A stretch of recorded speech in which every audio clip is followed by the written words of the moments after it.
Мысалы шынаяқ деген күйін айтатын болсақ, Қазанғаптың шынаяқ тастар деген күй. Үсен төренің үйінде отырып, Үсен төренің алдында күй тартып отырады. Үсен төренің үйінде келіні күйді тыңдап, шайды құйып ұмытып кетеді. Сол кезде күйдің желісін бұзбай, оң қолымен кесеге көрсетеді. Сол кезде жағы біткеннен кейін Үсен төре айтыпты: Қазанғап, мынау бұрын естімеген күй ғой, жаңадан шыққан күй сияқты.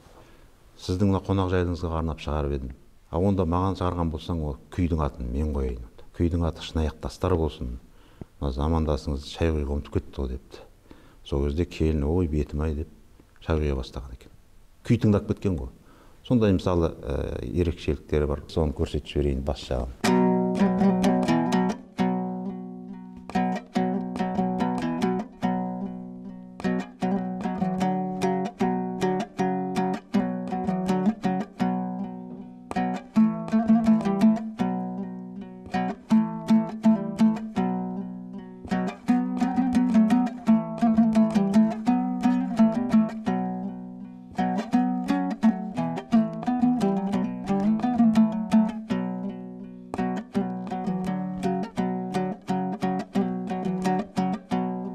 Осылайша күйдің аяғына дейін желісін бұзбай көрсетіп отырады арасында.